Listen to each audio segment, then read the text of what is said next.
Hello and welcome to the 2023 Next Manga Awards. I'm joined today with a fellow co-host. Hey, it's me, Joey. Hey, good to be on. Thank you very much for joining me on my channel, Joey, for once. Of course. Like, it very rarely happens, I feel, like getting to collab on a Giga channel. I know. Even a Gaunt channel, I for that know. matter. But I'm going to be, cosplaying you today, Joey, because today we're not going to be talking about anime. We're going to be talking about manga, Joey. Oh my God, how did you know? Which is how I got Joey to come on this channel. Yeah, Gaunt was like, do you want to talk about anime? And I'm like, try again. And he's like, do you want to talk about manga? I was like, say less. Okay, so if this is your first time tuning into the Next Manga Awards, this is a yearly award that is voted on by the Japanese public. This is the 9th edition. It's normally called the, what's the full name of this? 次に来る漫画大賞. Thank you very much. I just refer to it as a Tsugiman Awards, Tsugiman for short. Tsugiman for short, right? And it is co-sponsored by Kadokawa's Da Vinci magazine and by Dwango's video streaming platform Nico Nico. Right on. And if this is the first time you heard of it, this is basically where you get some of the top upcoming manga in like straight hot from the presses out of Japan. Yeah. So this is actually the third time that overseas fans have been able to vote on the awards. And to celebrate the occasion, there are 2 selected winner titles in the special global prize category. Ooh. Going international. Yeah. All right, so you're probably thinking, what is the Tsugiman Awards? Well, put simply, the award celebrates up-and-coming manga, as Gant said, with potential to become the next big hit, maybe even potentially the next big anime to come out, and selecting the most voted titles as the winner of the Next Manga Awards, or the Tsugiman Awards. And because all the titles that were selected are currently serializing in Japan with no more than 5 released print volumes, can be submitted as potential nominees. A lot of these titles have yet to be licensed in English. Yeah. Honestly, this is kind of like a cheat sheet if you want to know all of the upcoming manga that you're probably going to hear about, that are probably going to blow up within like the next year or two. I actually have been using the Tsugiman like winners and like nominees and stuff to like find a lot of manga. Honestly, same here. It's honestly a great way to find upcoming manga.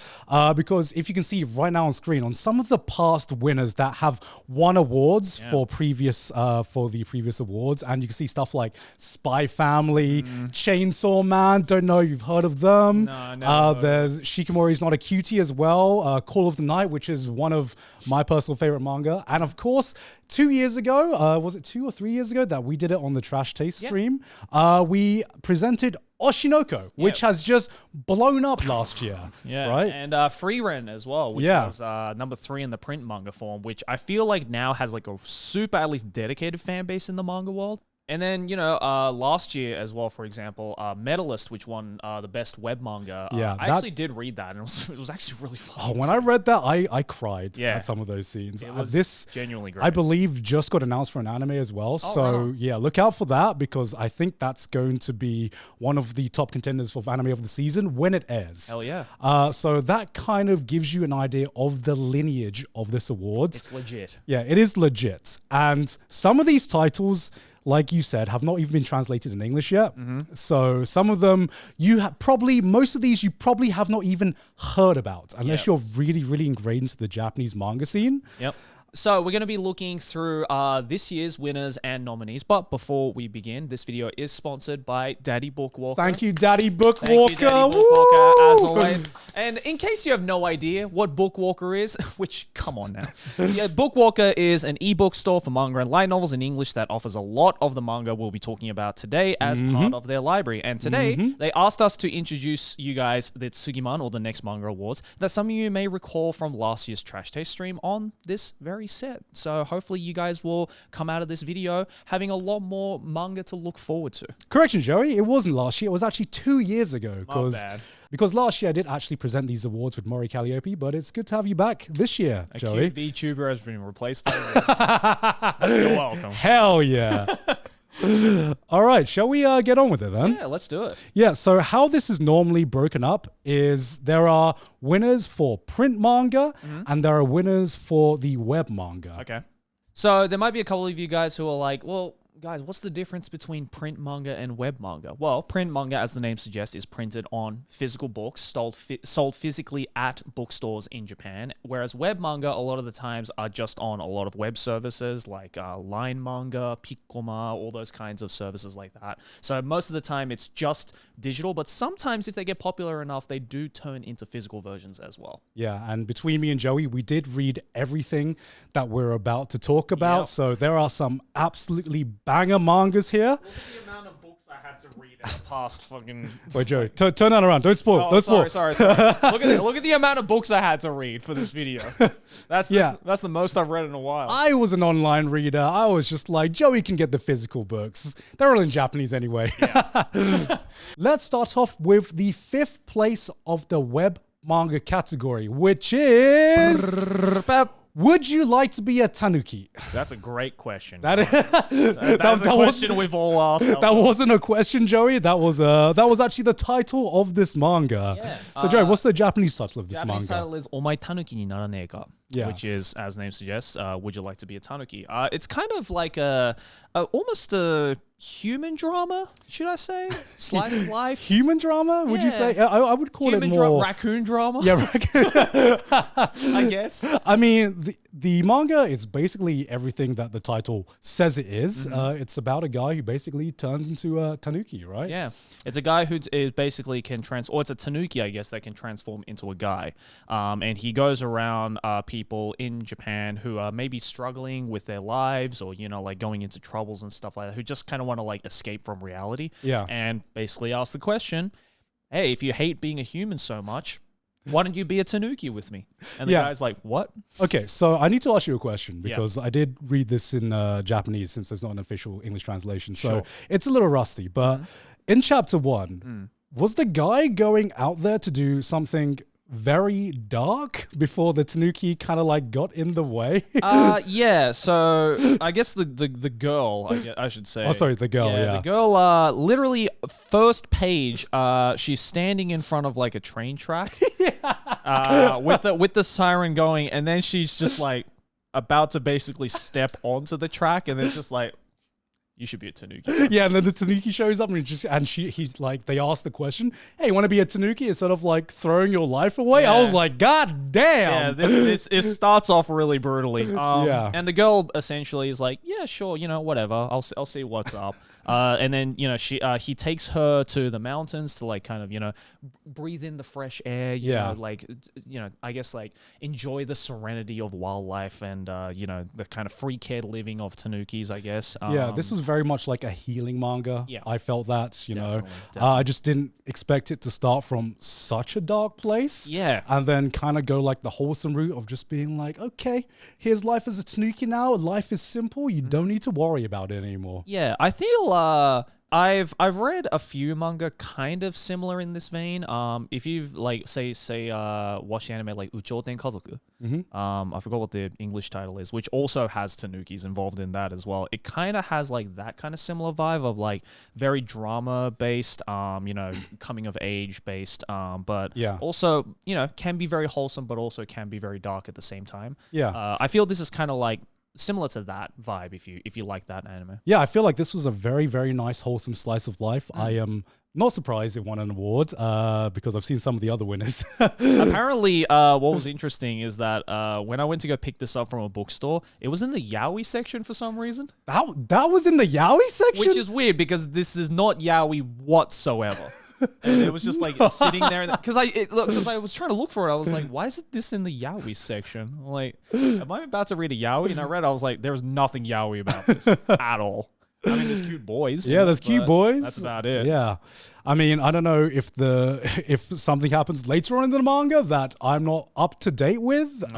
We only read like most of the time one volume of all of these. Is the next volume just would you like to be inside maybe of a tanuki? maybe it's like the big no, we do not need to go there, Joey. This is a wholesome manga, okay? We are not going that route. It's like, that's why it's in the yaoi section. All right. But moving on to 4th place web manga, we have The Haunted Mansion with Defects. Or Wakiari Shinne Mansion. I really like this one. You like this one? Yeah. I mean, I'm a sucker for horror. See, I've always been on the fence, especially with horror anime and manga. So it's very hard to find like a good niche of like a manga that does it well. There's a lot of mangakas that can do it well, but I didn't actually get a chance to fully read this one, just because this one also doesn't have an official English translation yet. Yeah, so essentially what it is main character right here is basically a girl who's like, I just want to like live carefree, not give a fuck about anything. So what she does is she buys an entire mansion building. Right? And she's like... Only in Japan can you do that. Only in Japan can you do that. She buys an entire mansion building and she's like, all right, I'm going to fill this up with tenants and just like live off of their money, basically. Yeah. But the problem is that she buys an apartment that is supposedly just riddled with ghost stories and riddled with spirits.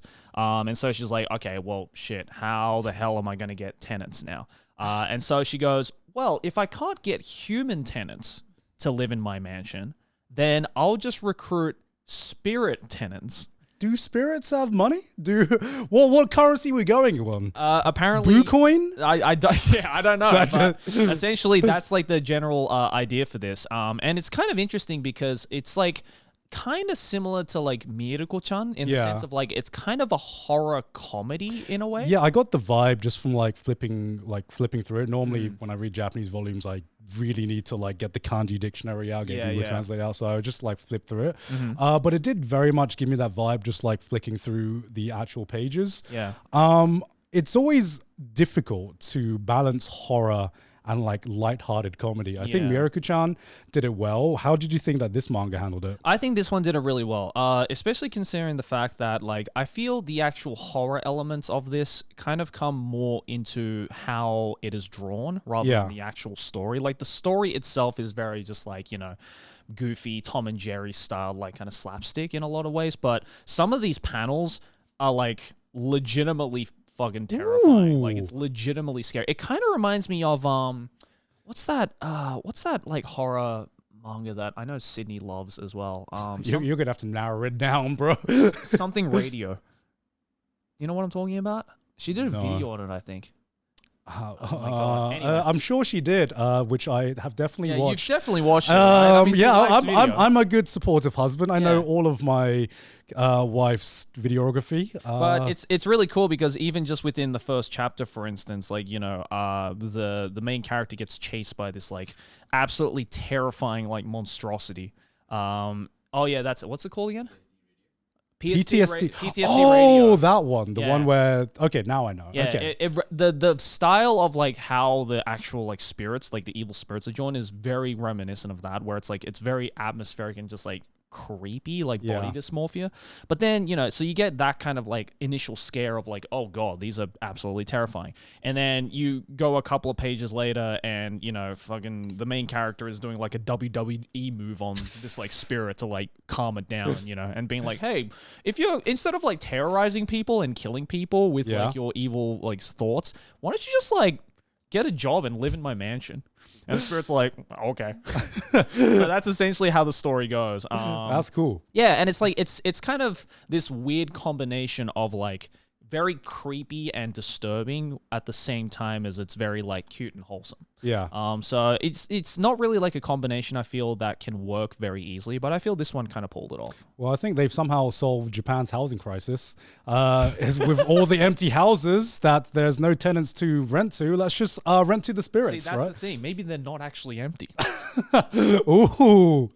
Thought about that, huh? This author knows what's up. This is a business idea. Now I want to do this. Yeah. I just if they have a currency that we can convert into USD or yen, then I'd be down. Also, I'm not gonna lie, this main character right here reminds me of that girl in Dagashikashi. Oh yeah, she does. She does. It's like same face, same body, like even the same hair. Like it's just like a blonde version of that. Yeah. So I really enjoyed this. Really cute. And yeah, if you like horror or you want like something a little bit different in the horror genre, definitely recommend this one.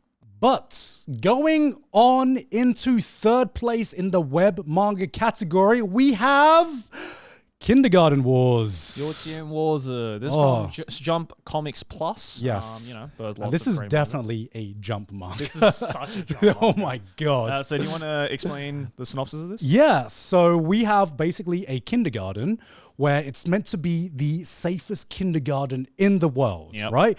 All of like the top brass from every country sends their kids to this kindergarten because who runs it? A bunch of ex-assassins. Yep. Right? A bunch of ex-assassins are Because like the of course. teachers. Because of course they are. Yeah. And we have the main girl, which you can see on screen right there, who is this badass assassin who I believe is on like, not like death row, but at least like in prison. Yeah. And to like lessen her prison sentence, she's been put in charge of taking care of all these kindergartens. As different assassins from different countries try to assassinate the children, she protects them. Yep. And the kind of like the crux of the story is that, damn, this girl thirsty as fuck, man. Yeah, so literally every time like an assassin tries to like, come and, kidnap or kill the kids that she's, that she's working with, she's just like, he kind of hot though. And just like tries to rizz them up. Yeah. And there's this really funny, like, I guess recurring joke even just within this first volume of like, she has the guy at gunpoint and was like, can you answer some questions that will potentially make me like you? And, sometimes he rattles off answers where it's like, oh my God, that's my dream boy. All right, final question. What about this? Says the wrong answer, just gets shot in the face. It's like, damn it. Yeah. We're so close to getting the one. One thing that really surprised me is that obviously it's like a nice, light-hearted kind of like shonen comedy. They actually kill people in this. It gets mega violent. Yeah. Like when I remember when I first saw the cover of this, I was like, oh, this is gonna be like, as you said, like something really cute and wholesome. And just some of the scenes, I'm just like, that's a lot of blood.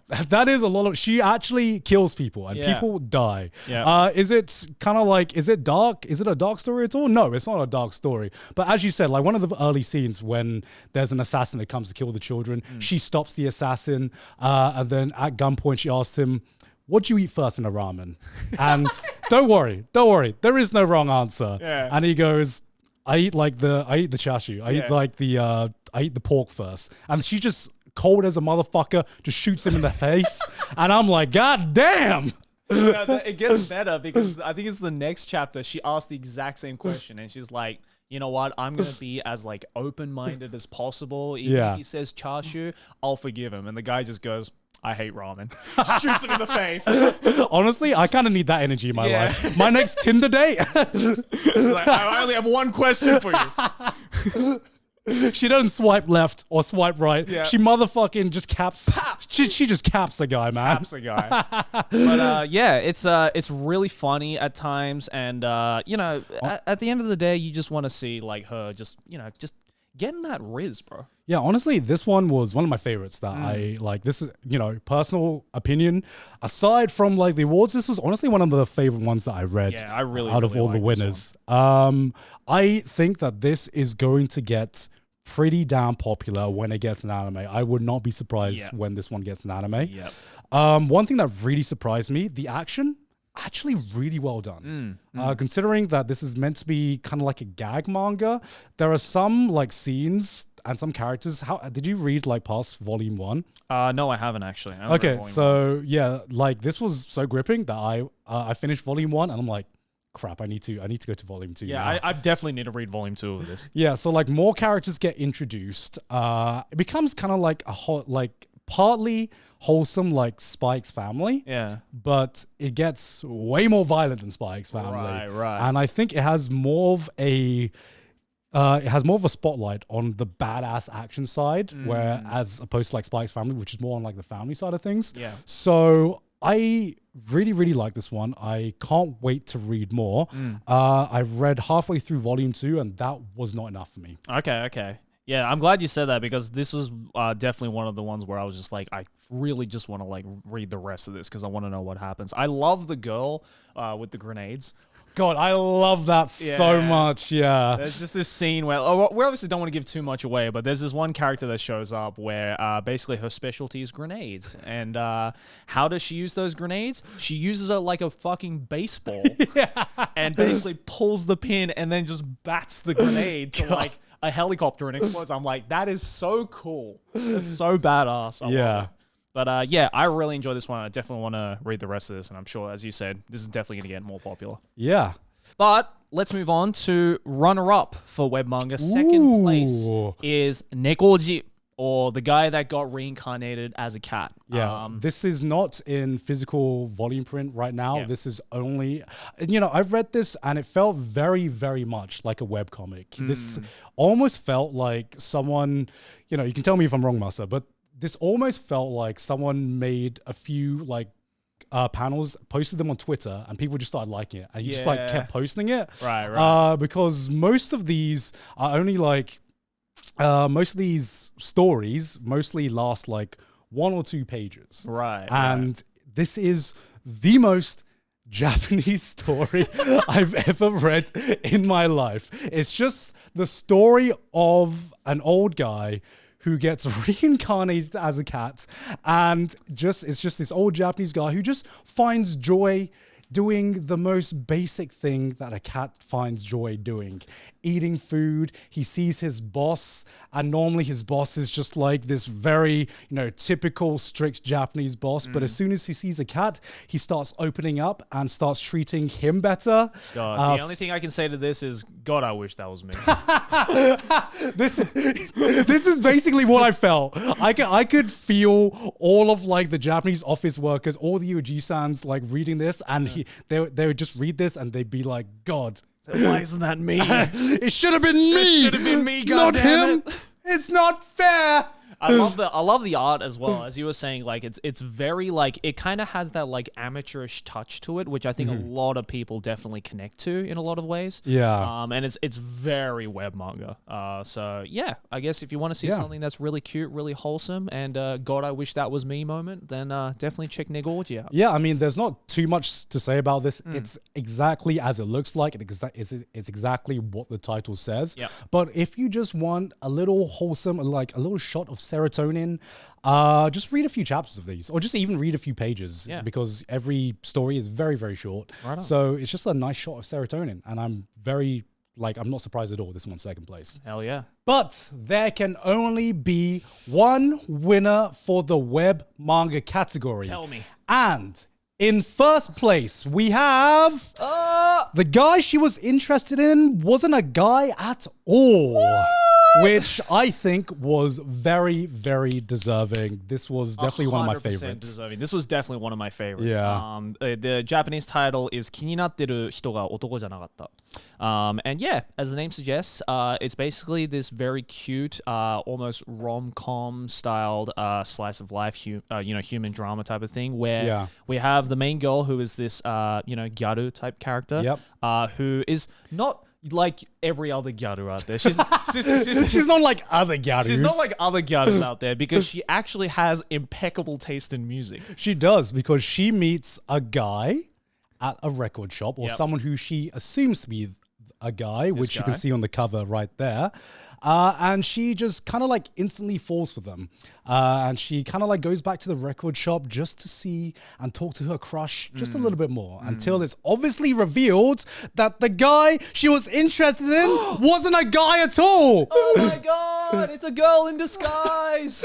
Roll credits, guys. I said the title of the manga. But yeah, for one thing I really liked about this was that the fact that, well, for one, it got really big on Twitter. Yeah. Massively, massively popular on Twitter. So much so that it got a physical. What I really like about the physical, though, is that, most physical manga, as you guys know, is in black and white, right? Sometimes they'll have maybe some color pages. Yeah. This one is all color, except one really cool aesthetic choice they decided to use is that they only decided to use the color green. Yeah, so the background. So they put green as the background, which I love the aesthetic. Yeah. The art, if you can't tell from the cover and if you flip through, Joey, the art is absolutely fantastic. So cute. Yeah. I really, really like it. The characters look so aesthetic. Yeah. This was just a nice little wholesome rom-com. Does this technically count as a Yuri? I guess it's... I guess technically it's a Yuri, yeah. I guess technically it's a Yuri, because the other main girl, which is, the Garu's crush, we see her in high school, and she's kind of the most unassuming, kind of normal Japanese girl that you can imagine. And then you see her in the record shop, and suddenly she just discovers drip. And Dude, she gets hot. oh, she does. She's so hot. I was like, damn. And you got good music taste? Shoot. I can be your angel or your devil. Oh, I see. I can listen to Radiohead with you all day. Oh, she's definitely that kind of girl. Oh, yeah. Right? Because, the record shop is mostly focused around like rock records and, girl after my own heart. What can I say? Hell yeah. Yeah. I mean, literally, first page is just like, I love listening to Nirvana. I'm like, hell yeah! Hell yeah! One of us. Yeah, that's that was like they officially name drop a lot of bands in there, and I'm just like, God damn, okay, Every single one banger. Yeah, but I love the art.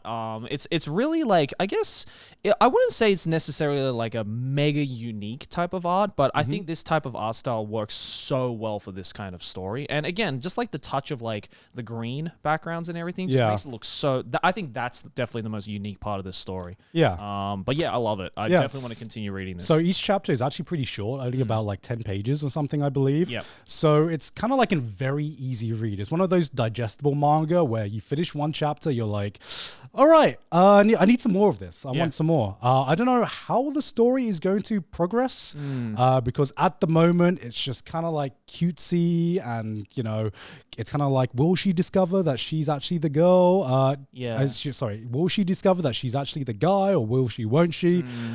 This kind of gave me very similar vibes to last year's winner, which is Smoking Behind the Supermarket with You, except instead of having an older guy and another kind of like edgy girl who also transforms between like a nice girl and like let's say like an edgier rocker, a devious girl. And a devious rocker girl. We have two girls this time. So if you liked my video on Smoking Behind the Supermarket with You, this is very, very similar to that. So highly recommend this manga as well. This is kind of like, I guess this is like a new subgenre. I don't even know what to call this subgenre anymore. Just cute shit. I can be your angel or your devil. Yeah. That is the subgenre of this. Devious rom-com. Devious rom-com. But yeah, definitely deserving of first place in our opinions. We freaking love this one. Yeah. All right, but moving on to the print manga category. Again, we have the top 5 winners for the print manga category. Joey, do you want to introduce us to number 5? Yes. Number 5 print manga category winner is Sudachi no Maojo, which is also the English title for it as well. Yes. Now, this one is... I wasn't expecting to Did you enjoy like this one? But I actually kind of did. Wait, you enjoyed this one? Yes. I thought I would be the one to be like, Joey, hold up, let it cook. I know it's like a fantasy. Okay, so like, do you want to explain the basic premise of this before we get into it? Sure. So essentially, this world is set kind of, very similar to like a JRPG style story. There's a hero that defeats the demon lord. It's the isekai. It's an isekai, but it's not an isekai. It's not an isekai, but it's an isekai world, right? And we follow this main character whose name is Murabito, which I thought was fucking hilarious because it just means villager. And he lives in a town which is called like the level 1 town. Yeah, it's like the beginner town in every JRPG you've seen. And Murabito runs, I guess, the item shop in that beginner town. And basically, ever since the hero of this world defeated the demon lord, peace has kind of reigned the land, and so now nobody really needs to go to this like level 1 store to get their stuff. So the store's finances are like going to shit. Yeah. Losing a lot of money. Is having just struggling to live essentially. And then one day, he decides to rescue a little girl who seemingly is like, ending her life by jumping off of a cliff. In turn, ends up killing him. Yeah. And what he didn't find out until after he got resurrected again is that the girl that he saved was actually the demon lord. And the girl, like, she is not sympathetic towards humans at all. And then she decides to like give him a little bit of her blood. Right? Yeah, give him a little bit of her blood. And it turns out that after, ingesting the blood of the demon lord, we have like we're just like explaining like the first chapter now. Yeah.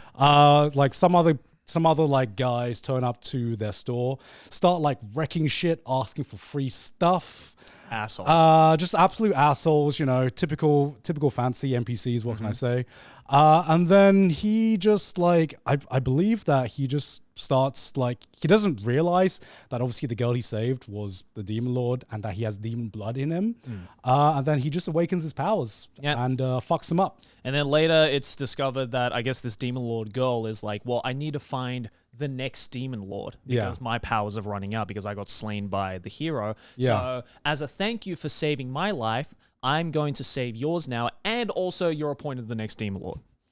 So in case the hero comes back, you can actually defeat him this time. But this is the most me manga I've ever read, which is why I am very, very surprised that you like it. Yeah, see, because I read the synopsis of this and I'm like, oh, this is a Gaunt manga.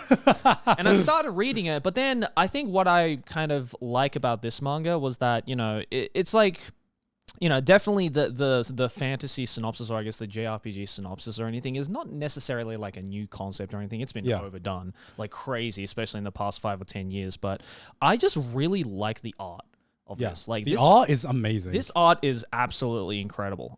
It gets really goofy at times in the comedy scenes. It gets really cute in the wholesome scenes. It gets really epic in the action scenes. And also just the inclusion later in this first volume, we actually see the hero. And the hero is just goofs.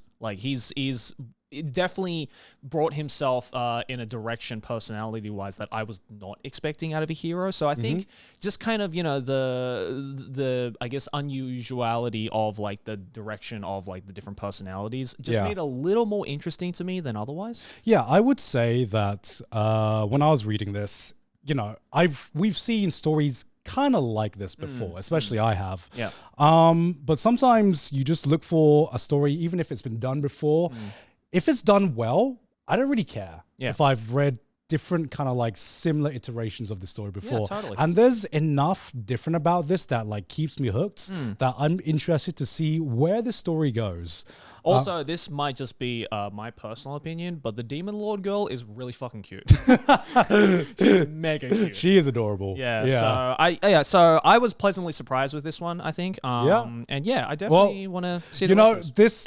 If I was promoting this, it would mean nothing. But the fact that you like this, Joey, says all that needs to be said. This is legit. This is actually out of the few kind of JRPG based fantasy series out there. This one was really good. Definitely it kind of gave me the same I guess element of surprises like Freeren did, for example. Because Freeren was another one which I believe was a winner 2 years ago. Freeren was another one where I started reading and where I was I heard the concept and I'm like, maybe this might not necessarily be for me, just genre wise. But then I actually finished reading Freeren and I was like, oh, that was actually it's amazing. It's amazing manga. So I feel hopefully if I continue to read this, it will go in the same direction as Freeren. Yeah, this one definitely has potential. Definitely has potential for sure. But moving on to 4th place, we have Cypher Academy. This Gakuen no Iroha is the Japanese title. And so before we get on to the synopsis of this, do you want to tell the viewers who wrote this manga? Only in what is, in my opinion, the greatest writer in Japan ever, Nishio Ishin, my boy. And I read this, and this is the most Nishio Ishin manga I have ever read in my life. I love it. So do you want to? Okay, I guess I can give the synopsis of this one since you did last one. So, basically, it's a very, very niche manga about a very, very niche topic, which is ciphers. So you have this girl who joins, as it says on the title, a cipher academy. And, they immediately start things off by, this is kind of like a war of information. This is a world where you don't only have to fight by doing the physical war, but the war of information is just as important, which, is absolutely true. Yeah, for sure. So they train people to basically solve and decipher different ciphers and puzzles. And that was the basic entrance exams. Unfortunately, she kind of flunks on the first exam. She has a hard time. And she meets another girl who is a little bit devious, a little bit of a devious energy. I don't know what's going on with her, but I don't know what her ulterior motives is. But she befriends another girl who gives her a pair of glasses that basically they're not an exact cheat code. But they help her figure out the first kind of steps of this cipher that she's trying to solve on her entrance exam. And after she gets the first step, she immediately kind of like knows what to do and what direction to go, and she solves the cipher no problem. And it's her kind of basically going up in the world in this cipher academy, finding different rivals and seeing kind of like what these characters are hiding underneath and what is really going on at the Cypher Academy. It's really interesting because already just from this first volume, and again, this is such a Nishio-ishin thing to do, is that, you know, he kind of hooks you in with like the general idea, which, you know, Garn explained. But then you kind of get hints of like, okay, I think there's like multiple ulterior motives happening like under the scenes of like, okay, what actually is happening in this academy? Like, why are people here? Why does this school even exist kind of thing? And like, even just in this first volume, you kind of start to get very, very subtle hints as to what that might be. Yeah. And, you know, and different characters are kind of like, you know, approaching these ulterior motives in different directions. And it's like, I think for those who haven't read a lot of Nishio-ishin stuff, it might be a little bit difficult to follow. I mean, this was actually officially translated. Also, I want to make a correction. The main character isn't a girl, but actually a guy. Yeah, it looks like a girl, but it's actually a guy. Yeah, sorry. It's because it's mostly an academy of girls, which is why I got confused. Yeah.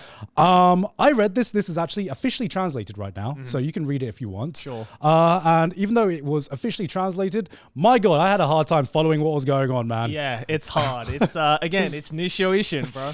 Like, it's like, you know, again, this is another amazing thing about Nishio-ishin is that like the fact that even just in this first volume, there's like 6 legitimate ciphers. Yeah. Like, he not only had to create this story and these characters and all of this, like, plot, but then Nishio-ishin was just like, I'm kind of bored. I'm going to just make, like, a bunch of ciphers. Yeah, this is what impressed me the most, which is what you said. But even, like, following along with these ciphers are not, like, easy ciphers at all. Like, these ciphers were being explained to me like word for word, and you know, it was like that meme of just me reading it and I was like, I get it. I don't get it. No, legit. I think my other favorite Nishio-ishin-ism, which is all over this manga, is just the character names. Yeah. The character names are just fucked, like, is the only way to describe it. Yeah, so to give you an example of like some of the ciphers and puzzles being solved in this, so one of the early ciphers that was given to the main character is like they were given like, I guess, a letter, and the letter talked about one person in their group, and they had to figure out which person in the group this letter was referring to. And so the general like way that they solve the cipher is they take like the kanji only of every... It's like a poem. Yeah, it's like a poem, right? Yeah. So they take like only the kanji of this entire letter, and then they realize that the kanji matches up to like the different prefectures or something in Japan. Yeah. And some of these prefectures... this is when it lost me, by the way. Some of these prefectures matched up to not a birthplace, but it matched up to some kind of like pattern. Yeah. And then it matched up to a pattern that's very similar to a similar pattern of 50 different names of this like very like famous historical poem piece from like the fucking before the Edo period. Yeah. And a main character is just like, well, my name is very similar to the name of this poem piece. Yeah. So that must mean that the one you're referring to is actually me. And I was just like, how the fuck did you come to that conclusion? I was like, I was reading along. I was like, ain't no way. Ain't no way you can just think up of that. And the fact that like Nishio-ishin came up with that shit. Yeah, I know. And was only around for like half a chapter. I feel like Nishio-ishin just really fell into a rabbit hole of ciphers. And he's just like, well, I've wasted 2 months getting into ciphers. I need to write a manga about this. Yeah. Otherwise, I feel like I've just wasted my time. Exactly. Yeah. I mean, you know, Nishio-ishin is already quite famous for, you know, having a lot of wordplay and stuff like that. So I feel like this kind of like cipher-based manga was just like perfect for him. Yeah. This kind of like, even just like the art combination with like the storytelling, it kind of reminded me of Medaka Box in a lot of ways. It did, very much, which is another Nishio-ishin manga. Which is another great Shonen Jump Nishio-ishin manga, actually. But yeah, if you love Medaka Box, if you love Nishio-ishin, if you want something that's just like super different. If you want waifu imitation game, then this is basically it. Okay. Sure. You know, we throw up Benedict Cumberbatch. You know, we get us more cute anime girls. Yep. This is basically it. Yep. All right, and at the third place for the print manga category is this one right here, Ichinose Ken no Taizai, or the Ichinose family's deadly sins. Okay, yeah. So you didn't get time to read this one, did you? I didn't get time to read this. However, I do know this author. Okay, so who's the author? So the author is Taizan 5, who actually did another manga series that was very, very well received in Japan called Takopi no Genzai. Right. Or Takopi's Original Sin. And I think I found out about that manga from a friend. Right. And I started reading and I was like, oh my God, this is like insanely good. And then I saw that it was the same guy and I was like, well, this has to be a banger. Yeah. Unfortunately, I didn't have time to read it, so Gant's gonna have to Well, explain. you are correct. It is an absolute banger. All This right, is good. This is in the top 3 of like everything that I've read, in my personal opinion, Yeah. on this list, which is nice that it's number 3 on this. So Japan agrees. matches up. So what is interesting about this? So let me set up just chapter 1. Sure. Right. So the main character wakes up, and he wakes up to find that he has amnesia. Okay. So he doesn't remember what's happened or how he got amnesia.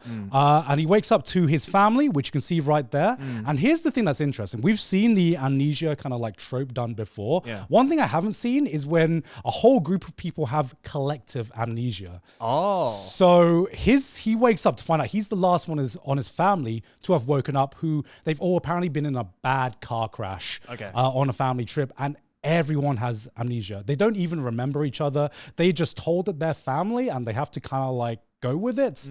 And you know, the first chapter, a lot of this first chapter is kind of like them trying to like rediscover what it means to act like a family. It's very, very wholesome. You know, the protagonist is basically, you know, your typical shonen protagonist where it's just like, guys, come on, let's look on the brighter side of things. And he has family. We're family. We care about each other. Exactly that, you know. Yeah. So it's kind of like, even though they don't even remember that they're family, they have this like nice family bonding session, bonding over trying to get their memories back. And you think it's going to be a nice, wholesome family drama where this family reconnects their bonds and rediscovers their love for each other. And then after about a week, they get discharged from the hospital and they go home, and then he opens up the door to his room, and the door is like splayed head to toe with just the words "die" everywhere in his room. Like it's graffitied, and you're like, oh shit. That is very What- Ties on 5 thing to What do. has happened? Yeah. And then you soon realize that every single family member has something weird or fucked up going on behind the scenes. And as the story develops, so he goes to school, and then he thinks he is liked, he thinks he has friends, and he soon finds out that everyone in the class hates him, and he doesn't know why people hate him. And this, like, it's a very, very good mystery manga where, you know, everyone is hiding something. Everyone is hiding a deadly sin, as it says on the manga title. But the more chapters you read, the more you uncover about what has gone on behind the scenes, what has led up to the point where they are all in this mysterious car accident, and just the kind of person that he was before amnesia. Because I've not gotten that deep into the manga. I've read just over like about 2 volumes, but I will say that the character that he is post amnesia seems to be the entire polar opposite of what he was like before. Right. I don't know what's going on.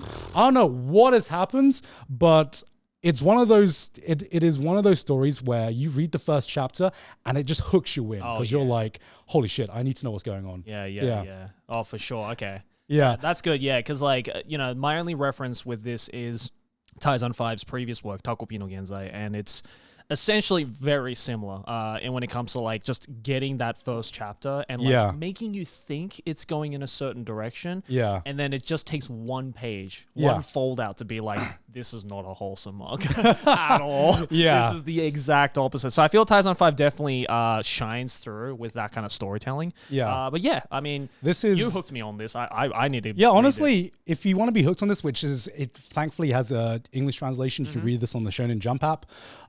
This is one of those stories that hooks you from chapter 1, and you will read a volume or two, and you will not know that time has passed. Hell yeah. It's one of those types of shows. It's one of those types of mangas. Sorry, and I cannot wait to read more because yeah. I'm a bit sad that there are only like 30-ish chapters out. Because I know this is going to be one of those stories that I would like to marathon and find out what is going on.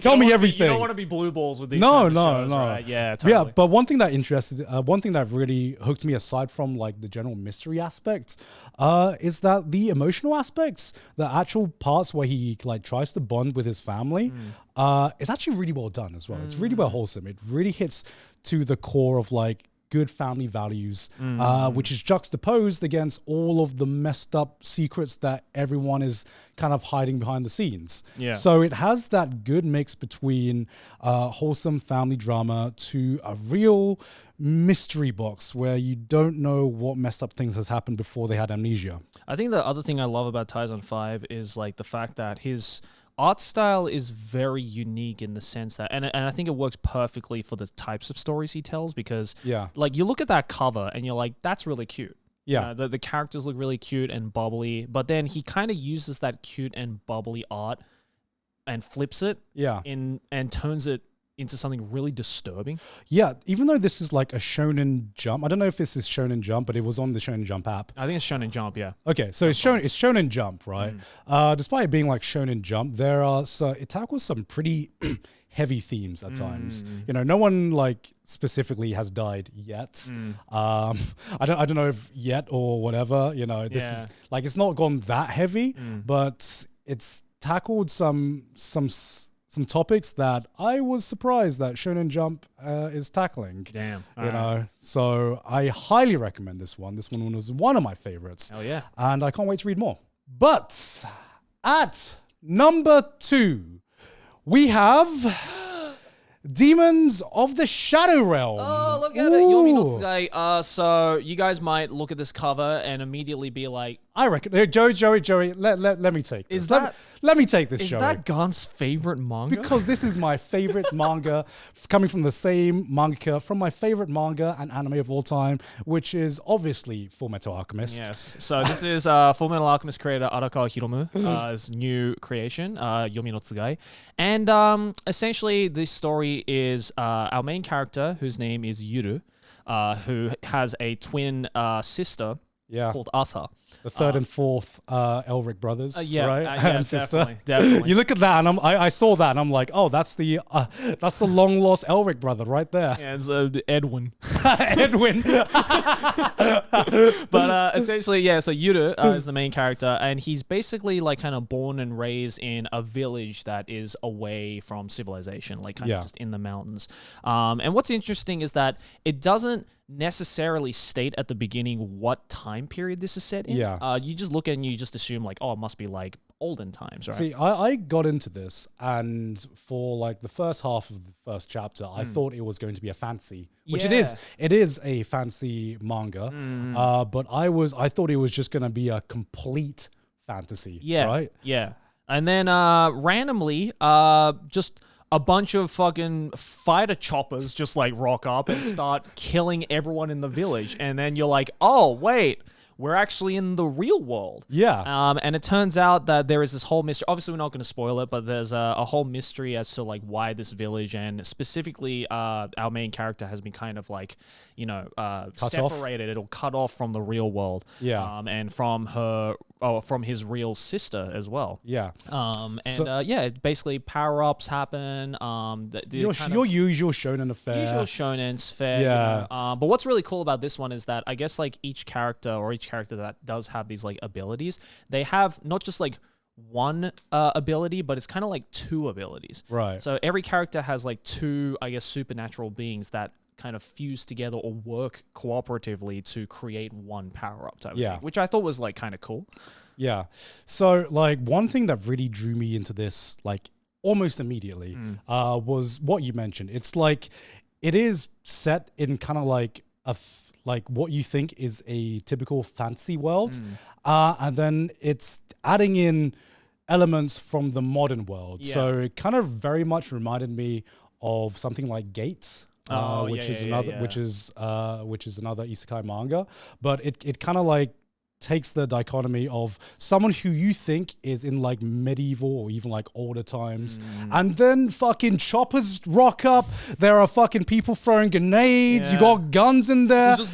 Yeah, exactly, village, right? Exactly. And that's what really drew me into it, because there is a supernatural power system in there, but I will say guns and helicopters are still very, very effective in this world. Absolutely. And I loved the fact that it is that dichotomy, and that just drew me into the world immediately, because I love when kind of like fantasy world mixes with modern technology. Yeah, absolutely. And, you know, obviously, if you guys have read Full Metal Alchemist, which obviously Gon has, then, you know, it's like Arakawa Hirome Sensei, like, her art has gotten better. I'm an X-Men now. Oh, has it? Yeah, I feel like compared to Full Metal, I feel this one, her art has only just improved. And some of like the monsters and stuff, and some of the battle scenes, you know, which are still quite rudimentary when it comes to like shonen aesthetics, because obviously this is still volume 1, but already I can start to see hints of like, okay, this art is just going to get even better. And the fight scenes and like the demons and everything that show up just get even more wicked. Obviously it's still like very early days, and you know, a lot of times with kind of like shonen-esque stories, you need to let it cook for like a pretty long time before you really kind of like discover what direction the story is going to be taking. But from like the volume that I read, I was very, very impressed. It is a very strong volume 1. It is a insanely strong volume 1, and it's an insanely strong chapter 1, I would say. Oh, absolutely. Yeah. Absolutely. So I think this is definitely going to be one to keep your eyes on. Yeah. You'll probably see an anime adaptation of this soon. Oh, definitely, definitely. I mean, all you need to say is Full Metal Alchemist, and people are like, wait, everyone's wait. like, what? She made another thing? Yeah, no, this is great. I definitely recommend it. All right, but without further ado, here is the number 1 spot, the winner of the print manga category, that being this one right here. There is also a hole in the student organization, which is a weird ass title now that I'm saying it in English. It sounds a lot more coherent in Japanese. What's the Japanese title of this? 生徒会にも穴はある. Ah, okay. Which is like, you know, it's kind of like, it's not like an actual like physical hole. It's more like, you know, like, oh, something's missing. In the student council. Which is pretty much how it is. Yeah. So compared to like the previous manga that we've talked about, which, you know, obviously has some very intricate worlds and themes and a lot of things going on in the story. This one felt more just like a very simple gag manga. I mean, yeah, essentially it is. Like, for the most part, it is like a 4-panel gag manga. Yeah. And a lot of the chapters, not every chapter, obviously. Yeah. But essentially, you know, it's this story, very simple story of, you know, high school.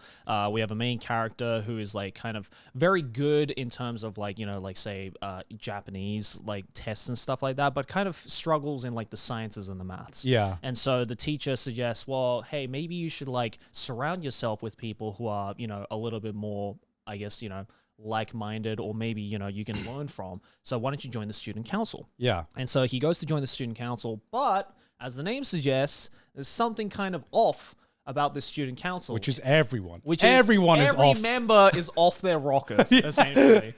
You know, immediately you start off with like this girl who is, I guess, like the record keeper of the student council, who looks like a really cute girl who harasses the shit out of the main character. Turns out it's just a dude.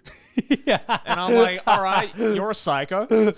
And then, you know, the main council president, who is the girl on the cover of this first volume right here, she seems really like proper and professional, but she's actually like a, you know, closet pervert. Yeah. And so like you kind of get this like mix and match of all sorts of different quirky, you know, characters interacting with one another in very funny and wholesome ways. And it kind of reminds me of, I mean, there's a lot of series that this kind of reminds me of. Like Seitokai Yakuin Domo is one that reminds me of, except maybe not as like heavy on the lewd jokes. Yeah, I mean, when I saw the cover, I was like, oh, this is an ecchi manga. Yeah. Because it looks like an ecchi manga, it right? totally does. And it kind of like, it's a very, it's not so much ecchi. There are like ecchi moments in it. The one thing that like surprised me was the first character you were talking about, where like, you know, you get introduced to this character who like basically hits on and tries to seduce the main guy. She slips a nip. Oh, yeah. And then I was like, oh, it's going that direction. Oh, there's uncensored nip in this. Yeah. And then it was like, JK, I'm actually a guy. And I'm just like, oh, we got a stolfode. We got a stolfode. I love as well in that moment, like the guy was like, of course I'm a guy. I can't show bare uncensored nipples in a manga like this. Yeah, like, what did you think? It's a guy, so it's cool. And I'm just like, I don't know about that shit. You do you, I guess. Yeah, I mean, because I was actually reading this in public, and then that page came out, and I was just like, oh my god, close it. Yeah, but I mean, for one, the art style is really cute. The character designs are really cute. And yeah, I feel a lot of the stories, although very, very short, very, very condensed, because it is a 4-panel manga. Yeah. You know, a lot of the jokes, like, they're not necessarily like jokes that are like, here's the setup, here's the punchline kind of jokes. You know, it's more like, I feel a lot of the use of the 4-panel format in this is kind of used to maybe build up to a bigger joke that ends the chapter, or like builds up certain characters and stuff like that. So it's kind of different from your conventional 4-panel manga in that sense. But yeah, I also thought the same thing when I picked this up. I was just like, okay, this is one for my room. Like, it's like, this is not going out in public today. Yeah. But turns out, no, it's definitely not as lewd as that. Another series that this kind of reminds me of is, do you remember Good Job? Like No, I do not. Good job. Yeah, this is... You saying that to me right now? Oh, thank you very much, Good Joe. job. Yeah, it's like I think it was a light novel originally from like 2015 and stuff like that. But kind of similar vibes where it's like student council group or like, you know, a club group activity. And it's just like kind of following all the shenanigans that are happening in that group. Okay. Hilarity ensues. There's a lot of series in Japan that are like that right now. So I can definitely see why like the Japanese appeal to this. The Japanese would appeal to this because there have been countless series in the similar vibe that have done really well for themselves. Yeah. But yeah, number one though. Number one voted. It did surprise me that this was number one. But, you know, now it is a Japanese audience that voted on this. So with the popularity of these types of stories and these types of manga, it didn't surprise me too much. I think Western readers would be a little bit surprised that this won the print manga category. But yeah, that is your winner for this year's print manga category. Congrats. But that is not all, because those were all the Japanese awards voted by Japanese fans. Oh my god. Because next we have the Global Special Prize. And this was voted on by English-speaking readers. All right, so the English weebs finally have a say in this Yes. So, for the English weebs, we voted... The Summer You Were There. Kimi to Tsuzuru Utakata, which, by the way, good can I taste. just say, good taste, amazing guys. Taste. Good taste. This is fucking great. Good taste. This is fantastic. Yeah, do you want to explain the synopsis of this one? This was also one of my favorite ones. Yeah, so same. First off, this is definitely a Yuri manga. It is a Yuri 100%. manga. I mean, look at this cover. Look at that cover. It's Yuri. Gay girls in it, you know? But one thing that I really liked about this was it kind of felt like Yuri's silent voice in a way. Yeah. You know? Yeah, definitely. Because it deals with someone. So we open up and it's another... very dark opening. How many dark openings have we had? So it opens up with the silver-haired girl who is a kind of like a writer, and she finishes writing what she thinks is going to be her last novel. And she finishes it, and she doesn't publish it or anything like that. She writes it on paper, and she's just like, okay, I'm done. Life's over now. There's nothing left for me to do. And she finishes it, she puts it in an envelope, and she's about to bin it in like a public bin. And then just as she's going to bin it, the other girl bumps into her and she's like, oh, what's that you got there? And she's like, no. Do not read that. And then she's like, she reads like the first few lines and she's like, I'm gonna borrow this, actually. And she just runs off with she it. just nicks it. Yeah, she doesn't even ask. And she's just like, actually, I'm gonna borrow this. Yeah. So obviously she's like, oh shit, oh no, someone else has the novel. Shit, I gotta wait for it to be given back. She's going to come to school. She's going to make fun of me for writing like Yeah. a crappy novel. What am I going to do? Kind of thing. Yeah, and so a day later, so she waits another day. A day later, she comes back, and it turns out the other girl really, really likes the novel that she's written, and she wants the girl to continue writing, which I guess kind of gives her a reason to keep going. Right? I told you this started off dark. It is dark. It is a dark story. Yeah. And eventually she's like, hey, I know you don't want to keep writing, but how about we go out? And you write a story about us going out. Just during the summer, though. Yeah, just during the summer. Yes. And she's like... Hence the title. Yeah, hence the title. And she's like, I don't know if I can go out, though. And she's like, okay, don't worry. We don't need to actually go out. Let's just pretend that we're going out. Yeah. Wink, wink, nudge, Let's nudge. pretend we're a couple. Yeah, let's just pretend that we're a couple, and you can write a story about our pretend love, which definitely won't blossom into something real. But until it does, let's just pretend we're going out, and you can just write a story about that. And let's go on dates, and shit ensues, and emotions come out, and it's going to be one that is going to hit hard and hit deep. So did you read past Volume 1? I did, yes. Okay, I haven't. You haven't? And the way that Volume 1 ends, I was just like, shit. I have to read Volume 2 now. Oh, I read to the end of Volume 1 and I'm like, I can't stop. Yeah. I cannot stop. Yeah, at I Volume definitely 1. wanted to continue reading this. I mean, for one, Yuama, who was the creator of this, the art is gorgeous. Yeah. First and foremost, definitely, your traditional Yuri romance styled art style. Very subtle, very quiet at times, but very emotionally filled. Yeah. But again, yeah, I think you kind of describing this as like a Yuri silent voice. Is very accurate. Yeah, where it's one where it's one of those stories where, Yuri aside, I feel like the Yuri almost takes a back seat. This is first and foremost. Obviously, there is romance in it, of course. But to me, first and foremost, this felt like a character study on characters dealing with trauma and kind of like trying to get through the trauma together. And I guess that's why I've really liked the romance in this as well, because it just felt like the romance progressed very naturally, where you have characters helping each other get through each other's like very deep rooted trauma. And of course, if you have someone that's going to help you through that, of course you're going to really start to find that person to be a very important person, and Just maybe like a real life. just like real life, and maybe even fall for them.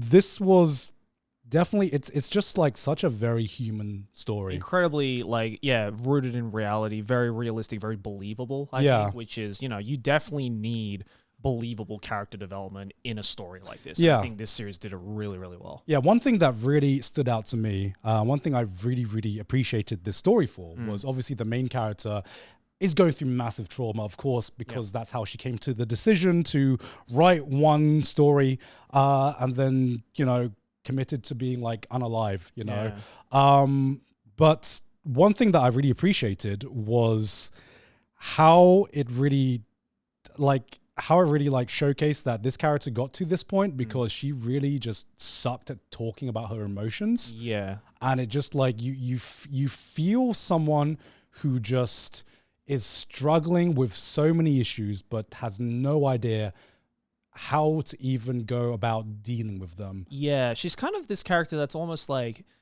I wouldn't necessarily say like struggling to emote or like struggling to like show emotion or anything, but like I think in her own way feels like she doesn't deserve to open up. Yeah. Because of maybe of the traumatic thing that she experienced in her life. So she's like, this is just a me problem. Like I don't feel like I deserve to open up to people about this. I don't deserve to try to get help from other people. Yeah. And so I'm just going to like keep this to myself, and it'll go down with me kind of thing, right? And I feel like, even just within this first couple of chapters, like the fact that this other girl managed to, kind of get this relationship that, started off in very shaky she grounds. fucking bulldozed her way into this relationship, Bro, which is what needed to happen. Yeah, you know? yeah. She needed someone like that, and I feel again like it's done in a very believable and realistic way. Where like when a couple of the smaller payoffs happen just in this first volume rather, it's like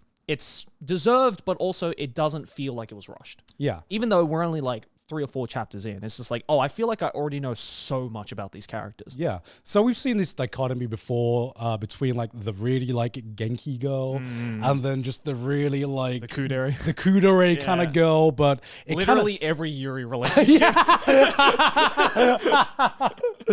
but it really makes sense for this one just because of the problems that the main girl is dealing with. You needed someone like that to really bulldoze her way for sure. into her life because there, like, as we find out later, there have been points where people have tried to check up if she's okay and if she has any issues, and she's just closed her heart off to like everyone, even though she generally has like a good caring family. So it's none of that. It's like this is problems that she has dealt with, and she does not know how to like properly open up her heart. So yeah, this was fantastic choice by the English speakers. Fantastic choice. One of my favorite ones that I've read. Same. And yeah, even if you're not a Yuri fan, I believe that there is enough if you like hard-hitting, deep manga, deep character dramas. This is it. Check this one out. Definitely. And by the way, guys, this one is actually available on Bookwalker if you guys want to read it. So just for you guys, you can head on over to Bookwalker, today's sponsor, to go check out this absolutely amazing manga right I know here. this sounds just like a brazen ad read, but hey, you guys voted for it, guys. You can only blame yourselves. Exactly. But you guys have good taste. What can I say? Good taste. All right, moving on to the other global award, Joey. Do you want to present this one? Yes, so this is a global special prize, this time coming from China, the traditional Chinese edition award. What have the Chinese selected as the best manga of 2023? It is this one right here. It is called Fundari Kettari Aishitari, or the English title being Stepping on, Kicking, Loving. And the moment I read this title, because just for transparency, I didn't have enough time to read this one, but just from reading the synopsis, just from reading the title, I was like, this is a Gon manga. This is a Gon manga. Okay, I'm curious. What did the synopsis say? So the only thing I read, right, I feel it's kind of like just like the catchphrase, or I guess like the catch line for this thing. It says it is a it is a up close love comedy, love in brackets. Yeah. Up close love comedy about 2 messed up adults. One being a young-faced, mid-30s piece of shit man. Yes. And the second one being a hard-working, mid-30s office lady. Okay. And I was like, that is so gone. I am going to say this one. I fucking love this one. Of course you did. I love this one. Of course you did. Look at it. Chinese fans, you have good taste. So All right, so you want to explain this one? Yeah, the basic premise of this is it's kind of an adult romance, Okay. right?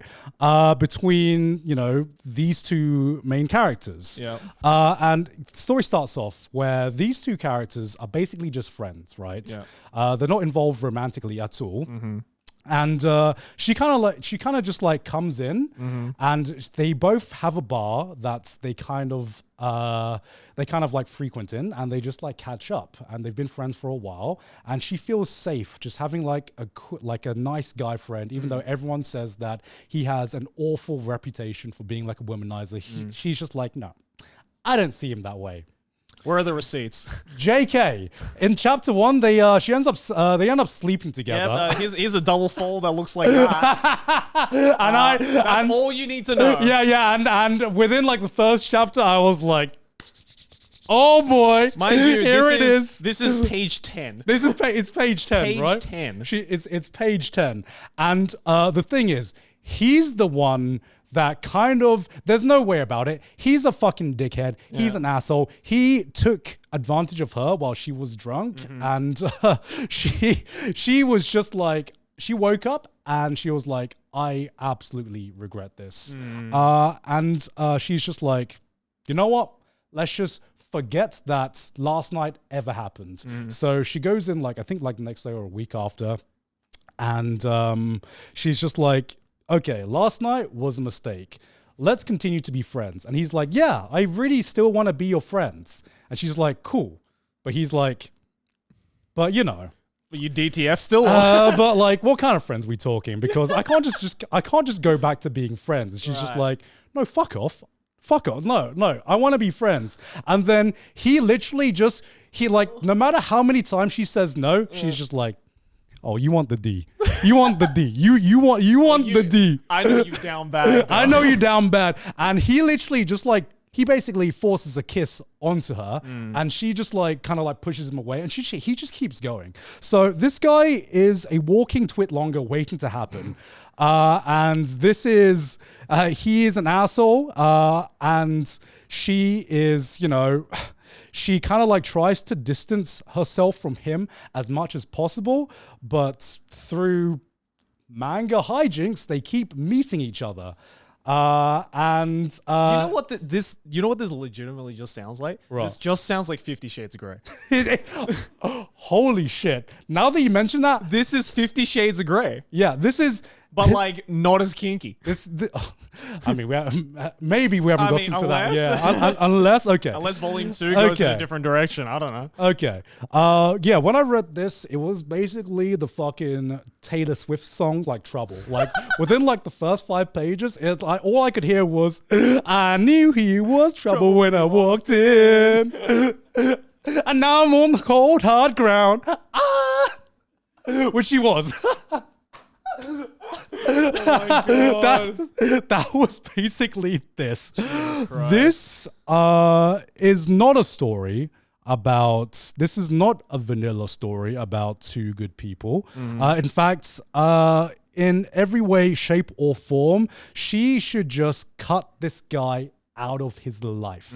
Oh, sorry. She should just cut this guy out of her life. This is a completely toxic guy that definitely needs to be cancelled, possibly needs to be, you know, I wouldn't be surprised if he got arrested at some point. Yeah. That's the kind of like level I'm talking about. This like, I'm talking about real world kind of like, I'm talking about if this was like in the real world. Yeah, real world consequences. But yeah. in like manga fictional form, bro, I cannot.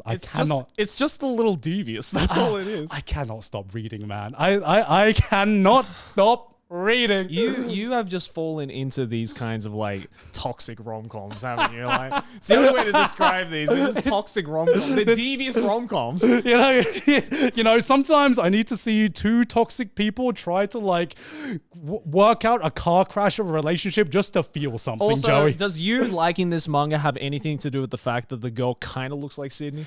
Okay, no, it doesn't. God fucking damn it. I was going to make the comparison if the comments weren't, okay? Let's be real.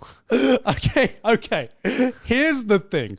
Maybe I I was just... just reading this being like, oh, okay, I can try that. Okay, maybe I just have an addiction to watching car crashes happen. Like, okay, here's what this felt like, right?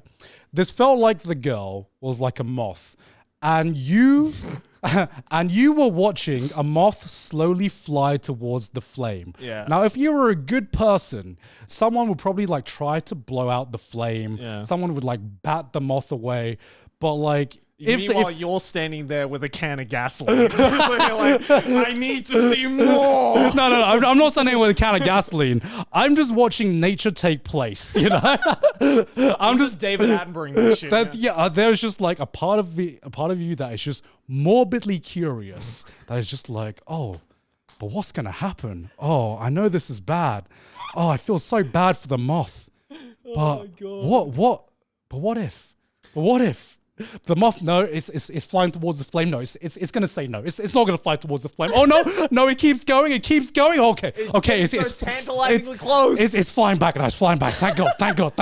It's just dancing so close to that flame, and you're just like, is it going to fly into the flame or is it going to fly away? I don't know what's going to happen, but I need to know what You happens. love this shit, don't you? Yeah, I do. But, well, it seems like you weren't the only one who liked it because apparently the Chinese audience loved this as Good well. taste, so, guys. yeah. Good taste. Good taste. Unironically, this was definitely one of my favorites. Hell yeah. All right, and we have 2 final prizes left, a print edition and a web edition coming from the Unext. Guys. What is Unext? So Unext is essentially a streaming platform here in Japan that's kind of similar to like Netflix and Hulu. You can watch anime, you can watch J-dramas and stuff like that, but it's kind of combined with a subscription service to read manga and stuff. So kind of think of it like Netflix combined with Bookwalker. Okay. Essentially. So Unext have gone out of their way to pick a grand prize for the print edition and the web edition. So we're going to be looking at the print edition Unext prize, which is this one right here, Dragon and Chameleon, Ryu to Kameleon. Yes. Now, this one is, again, not translated into English right now, so I did try my best to read at least the first chapter in Japanese. And this is basically a body swapping manga between 2 mangakas. Yes. Right? Yep. So you actually could understand most of what was going on, Joey. So do you want to explain? Yeah, so essentially, as Gant said, it is a body swap manga. It kind of, is following similarly to like Bakuman, for example, where it's following 2 mangakas. One of them is a super popular, super professional, just genius manga artist who has like the best-selling manga ever in like the entirety of the world. Yeah. And then you have another guy who is affectionately called to as the Chameleon, who is the assistant of this guy, who kind of, has like a little bit more of like darker, more brooding tones and, has tried to write his own manga kind of unsuccessfully and has always been jealous of like the guy who he's working Well, under. he's jealous, if I understand correctly. He's jealous because he is really, really good at copying other people's work. Yes, which is why he's called the Chameleon. Yes. Yeah, but he's really good at copying the style of like whoever he works with, but is not very good at creating his own stories per se. So there's a very strong sense of jealousy that the Chameleon has, and Dragon refers to the big manga artist because he runs a manga series called Dragon. Yeah, very self-explanatory. But basically, one day, Chameleon, falls down the stairs. Dragon tries to catch him before, so he doesn't get hurt, and they both pass out in the hospital. Turns out they've swapped bodies. Yep. And, the dragon inside the chameleon's body, chameleon inside the dragon's body. And the dragon goes, hey, we should try and like get our bodies back. I kind of need a manga to finish and all this shit. But Chameleon has some like he's very devious. He's very that panel where he just turns around. He's just like, no. Yeah, he's like, I don't think I will. And he's essentially like, now that I'm in the body of a genius mangaka, I'm going to be the greatest mangaka ever. Yeah, and you are back down at the bottom. And so Dragon takes that as kind of an optimistic challenge to be like, okay. Well, if he's going to play dirty, then I'm going to show off my genius skills as a manga artist to try and climb up to the top even further beyond than even myself. The only one who can beat me is me. Literally that. Yeah.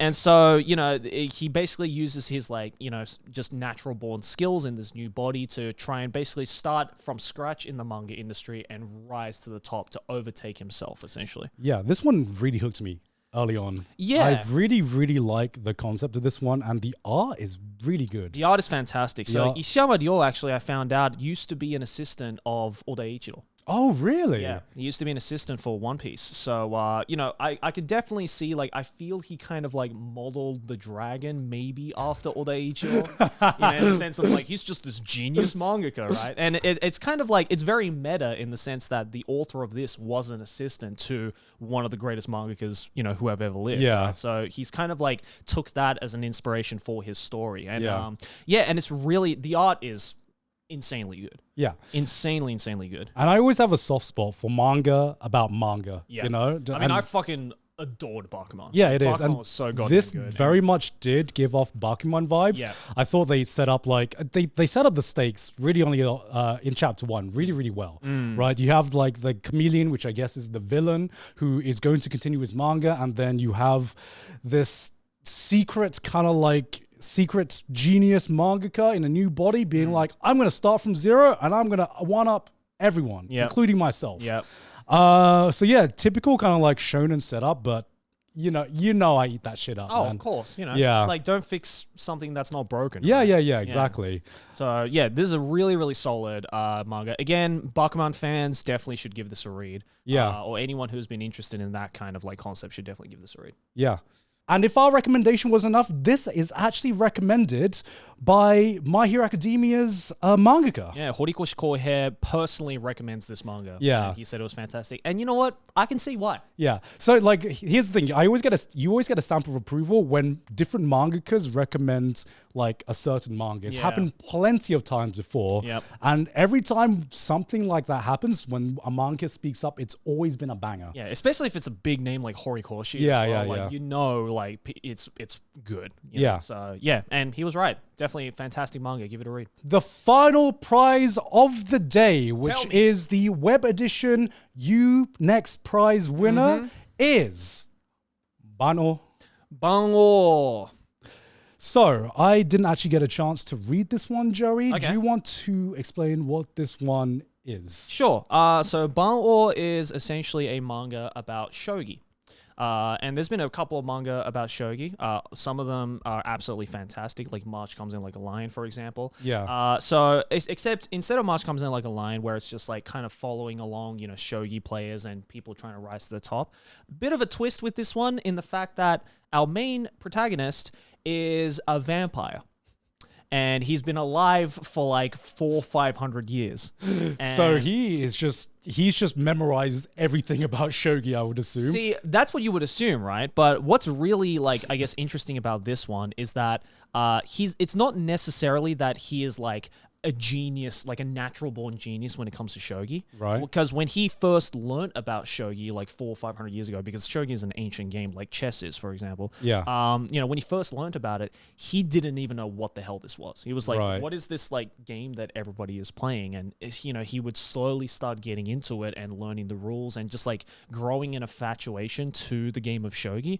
And so it's this really interesting concept of it's not necessarily like a genius protagonist trying to become the greatest and defeating all the greats, but it's more like a guy who's just been infatuated with the game and has spent so much time with the game trying to become a genius. Right. Which I feel was definitely, I think, a lot better and a lot more interesting, I guess, because like, for example, because he's a vampire, right? And a lot of the shogi games, especially in the competitive league, are really, really long. Like they go on for like, 10, 12 hours long during the day.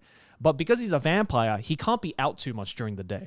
Oh. So he starts off really strong, but then by the second half, he starts to lose a bit of concentration because the sunlight is like sapping away at him. Okay. And it's just these like, there's these really cool moments where like you think that he's about to like easily clean sweep an opponent, but then he's like, oh fuck, the sunlight is draining my energy and I can't concentrate. But then, he kind of almost uses that to his advantage to try and beat it. So, definitely I feel you don't have to necessarily know the rules of shogi, know how to play shogi to enjoy this manga. I mean, I, for one, know very, very little about shogi. Like, Same I know, here, I know same how here. to play, but So is it one of those like sports manga where they introduce you to the rules, or I would say definitely not as much as other shogi manga. Like Right. like say like Ryuo no Shigoto was another like light novel about shogi. That one definitely explains the rules way more in depth than this one, for example. okay? Because I feel the general idea for this manga is not necessarily like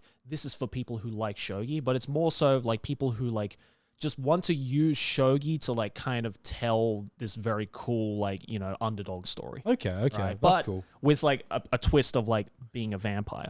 Right. So and the vampire element is not just like, a one-off type of thing. Like they definitely incorporate lots of little elements of the main character being a vampire into like Okay. interesting ways. So like, for example, like, like right now the entire world does not know he's a vampire. And there are vampires kind of hidden in society all throughout, but they just don't know it yet. Okay. And because the vampires you know, for the entire times they've been alive, have been trying to like hide their identities and not be in the spotlight too much. Right. And then this motherfucker shows up and he's like, I'm going to be the greatest shogi player ever. And the guy's like, you do realize that if you do that, you're going to be put in a very, very big spotlight. But he does it for a really wholesome reason, which I obviously won't spoil because, you know, you guys should definitely check out this manga. But, you know, he has his reasons and he's like, you know what? Even if it kills me, I'm going to be the best shogi player in the world. Okay. And I think like those stakes are like definitely a lot more like intense than I'd say other sports manga. Okay. So yeah, this is very interesting. I definitely am interested to see which direction this goes in. If it's going to go more in like the March comes in like a lion drama style aspect, or is it going to go in like more like the Blue Lock like type of, you know, more physical aspect of it all. But yeah, I think really cool. All right. Awesome. Well, that was every winner for this year's next manga awards. That was a lot of manga we just That was a lot of manga. But I can already tell after reading some of these mangas, I know some of these are going to blow up. Oh, 100%. Yeah. Yeah, no doubt about it. All right, as mentioned at the beginning, this video is sponsored by Bookwalker, one of the most popular ebook stores for English manga and light novels with an assortment of over 24,000 books available to read on their platform. Sheesh. Their app is available on iOS, Android, and PC and allows you to not only read your favorite ebooks on the go, but also supports the original authors and artists since Bookwalker works directly with Japanese publishers. Thank God for Daddy Bookwalker. All of the manga that we've mentioned today, if you want to rekindle your memory about what we mentioned, just click the link in the description and you'll see a landing page on all the winners we talked about. Oh, yeah. Joey, if you had to pick one manga out of every winner, which one is your favorite? Oh, that's so hard because there's so many good ones. And, you know, obviously some of them I haven't even read either. I would probably have to say... I mean, I'm a Nishio Ishin simp, so I'm probably going to go with the Nishio Ishin one, Cypher Academy. I definitely want to read more of this, but even like the Kindergarten Wars as well was definitely up there for me. And also, obviously, this one right here as well. Well, I asked Joey to pick one, and he picks three. But because I can't just pick one. There's too many good ones, guys. All right. What's your favorite then, other than the obvious choice? Okay, if I had to go with my brain...